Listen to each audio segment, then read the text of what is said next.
Today, Dan, we've had so many earnings crossing. There's still more to come. Cisco later this week already at a record. When we hear from Michael Burry, it suggests that investors are wrong-footed, that they're racing into one space. But the argument has been that there's so much uncertainty with geopolitics.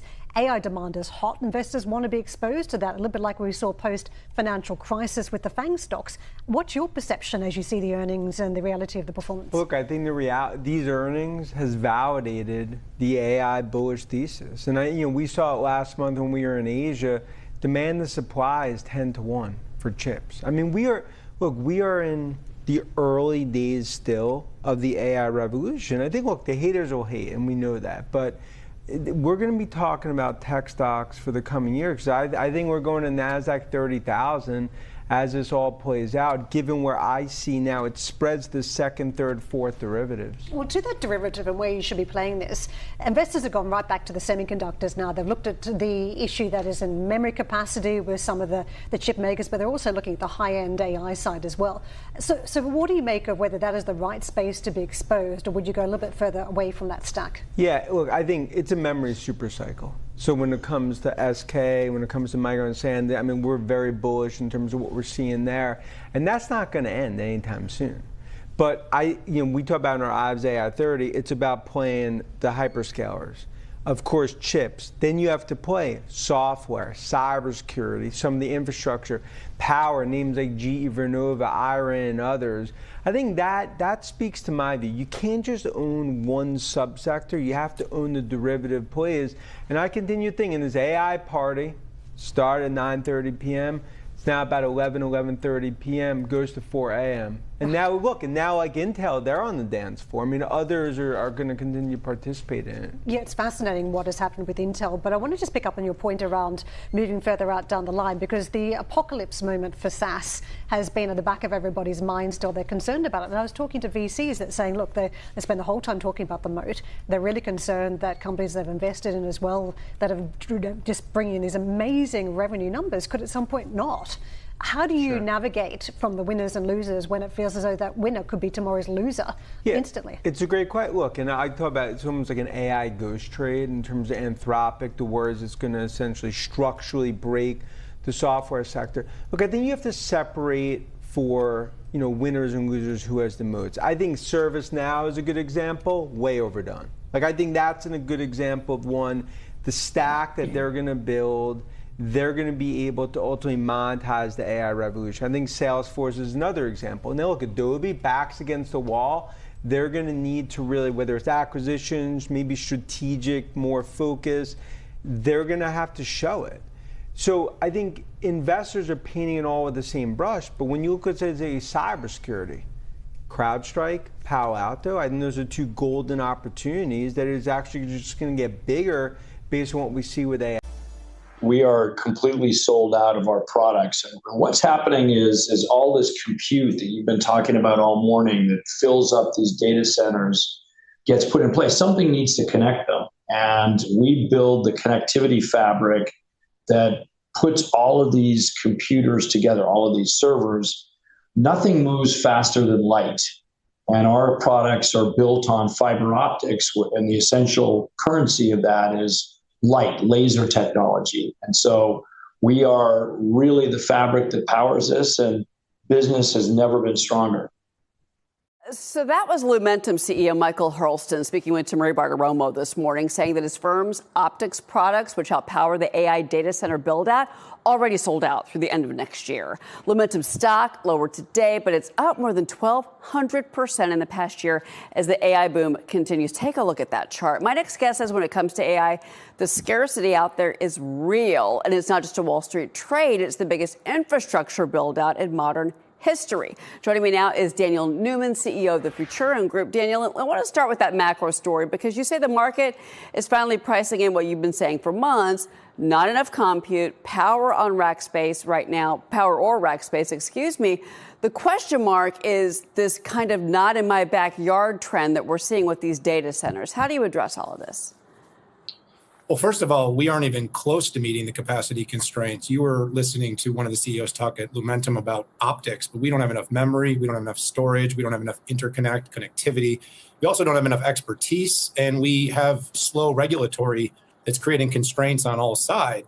And at the same time, we heard last year DeepSeek and you got these new, more efficient compute is going to be really disruptive and take down this AI demand. But what's happened is compute has become 100+ times more efficient.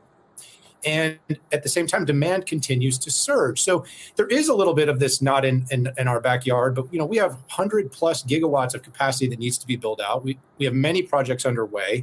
And then we have all the companies that are going to participate in building it out, and many of which are still trading at somewhat modest forward multiples, like companies like Micron, that people say, oh my gosh, it's surged, it's run away, but it's still only trading at a single-digit forward multiple. And then people say, well, that's because it's memory, and memory is cyclical.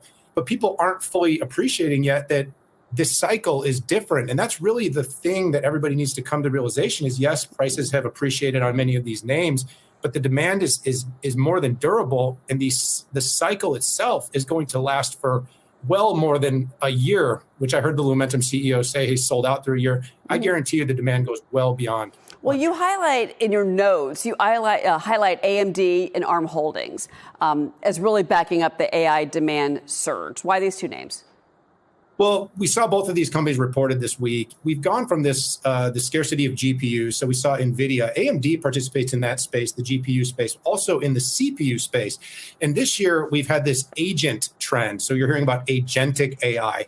And CPUs, which most of the analysts underestimated or did not fully appreciate, are critical to these agent workflows. So now you need these specialized AI chips, and you need all these CPU chips. And this is why AMD is rallying. It provides both. ARM has gotten into not only providing the intellectual property to build these chips that companies like Google, Microsoft, and Amazon use to create their own CPUs, and now they're actually selling their own merchant silicon. And we've even seen Intel, and Intel is really ripping on two different variables. One is the expectation that their foundry business is going to take off because TSMC won't be able to meet all of this demand. And two, Intel makes data center CPUs, and they've been able to drive pricing up and demand up, and that's creating a lot of enthusiasm for the company. I've only got about 30 seconds with you, but you mentioned Google. Let's get into this, because you say that Gemini is vindicated, Google is vindicated, and you think that this stop is just going to rip up higher. Well, look, it's already at nearing $5 trillion in valuation. We called it out when it was sub $2 trillion. Bottom line is, the models aren't the moat anymore, Cheryl. The moat is going to be having the compute, the applications, the connectivity, and of course, having the cash flow to continue to make the investments. Google has it all, and that's why that company is just set to continue to appreciate. No, you say, here you go, Gemini, Workspace, Search, YouTube, the full stack, and that's a great point. I'm so repetitive, and I'll come at it from exactly the same point as ever, because I think the viewers always love the same conversation sometimes. Is kind of almost a shortish answer, if I can, for this one. Is Nvidia still the best company out there making chips for AI going forward? Yeah, and you always make great points in terms of like everything that we're seeing right now with AI. There's only one godfather of AI, and then that's Jensen. And it just speaks to everything starts, the hearts and the lungs of AI is Nvidia. Great. Thank you for keeping that one short, because this brings me to the point I wanted to make. If Nvidia is still the godfather, the best out there as well, which I thoroughly believe is the case, and you've already mentioned Intel, why do I have to pay 4 times the price for Intel that I do for Nvidia, when Nvidia is the standout, fantastic company? You're preaching to the choir. I agree 100%. That's why I think Nvidia is one where, even though look, AMD, I think Lisa Su, everything, that is one now finally starting to get validated.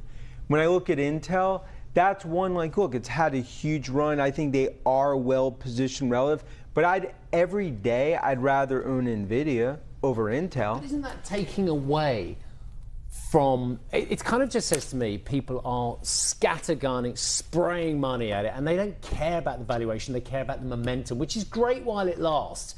But then you've got this has happened. Nvidia's done well recently, but it's gone out, whereas Intel's done this kind of thing. And then that just says to me that actually one of these days it's going to go like that. Look, I think part of what's happened, it's all about second, third, fourth derivatives. And investors are trying to figure out, okay, let's take an Nvidia. You look at it, and obviously that's been the historic trade. Now, is it Intel? Do you own AMD? Do you play the memory super cycle that's playing out? And then look, you could, as this goes there will be areas of froth, and we talk about it, but I think that's why as an investor, you have to separate for who are the winners, what are the valuations that they could grow into. That's been a whole argument, let's say, in a Palantir, right?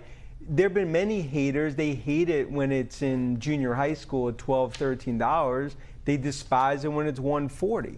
I believe that's going to a $1 trillion market cap in the next 2 or 3 years, but they have to prove it.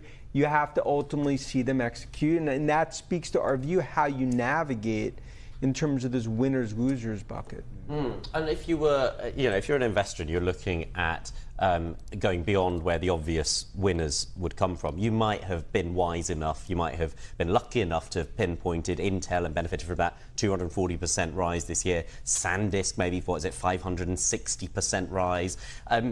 But it feels, and correct me if I'm wrong, it feels like those windows to kind of ride that wave have they gone? If someone hasn't ridden that wave, have they missed the opportunity? But see, I don't think so, because the London cab driver is bearish on software. I mean, I could look at names like Datadog. If I was a week ago or 2 weeks ago, no one owned Datadog. Now look at it. There's Innodata, there's CrowdStrike, there's Palo Alto, there's Palantir. I mean, I think on software, look right now at Salesforce.com, ServiceNow, as just good examples. So it speaks to like we were talking about, the derivatives. You have to continue to look out and understand who ultimately are the infrastructure players that are going to win. I could argue Microsoft, there's $100, $150 left that's not being factored in relative to, I think that's still viewed pretty negatively in terms of Microsoft. So I think those are the opportunities. A year ago, no one would own Alphabet. DOJ is going to break it up. AI is going to crush search. Now they have victory parties for Alphabet. In which case, do you think Apple will come to regret its strategy of not investing to the same level in the hardware, the infrastructure, the data center build out, instead relying on this almost like pay-as-you-go licensing and relying on others? I believe the table pounder in terms of large cap right now, right here, it's Apple. Because it's my view the consumer AI revolution is going to go through Cupertino. At WWDC, that's where they're going to start, the Gemini deal. Then eventually what's going to happen is all the models, whether it's US, Europe, Asia, they'll be on the phones. You'll have an AI-enabled device. You're going to have more and more apps. They're going to have a piece of that pie. They're essentially a toll collector on the AI consumer. Based off the list of things you got here for me, Kev, I don't think we're going to get much of a breather this week either. I guess to start the week, though, a little bit of pressure, but all things considered, pretty flat. Yeah, good morning, Alex. A muted response to higher crude oil prices and, frankly, geopolitical headlines that are working against these markets. But for the overall market to be down less than 0.2% is just not a significant move. And we'll see once the U.S. markets open how that plays out over time. We still have tech, semiconductor, and memory stocks higher. There's an Intel Apple deal that I'm sure you'll cover that's bringing these stocks higher. So that part of the U.S. economy is still surging forward, Alex, and frankly taking over away from the geopolitical risks. That doesn't mean there aren't geopolitical risks, because there are. The news over the weekend, President Trump saying the Iranian response was not near enough, and so crude oil's higher. Some of the dollar is higher, yields are higher, the VIX is higher, and of course crude oil higher. So we're starting the week with a bit of risk off, but only in small numbers, Alex. Not anything to worry about. I think tomorrow is a very important inflation number when we get CPI. And Alex, obviously the headline numbers, greatly influenced by energy, are going to be higher, up 0.6 and 3.8% is what they're looking at. But the core number, right, the ex-food and energy is going to be much more muted, up 0.3 and 2.7%. And Kevin Hassett just gave a really interesting answer about why we look at core.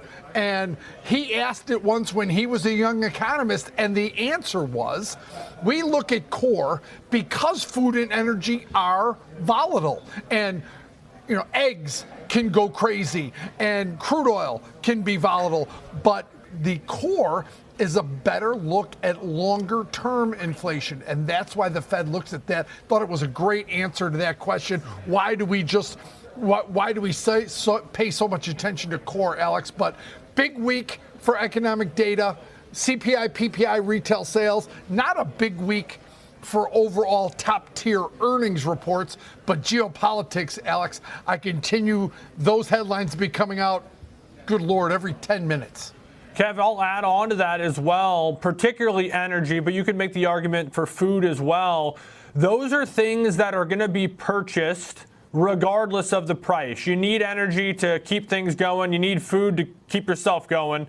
And so you could argue that price shocks in those particular spaces can have almost deflationary impacts on the economy because it's not really productive spending, where some of the other things that are a little bit more cyclical, a little bit more entrenched within that core, as they get a little bit more inflationary, it often means that businesses are growing at the same time. It's why stagflationary considerations are often overfeared, because there is a pretty strong correlation between price and growth.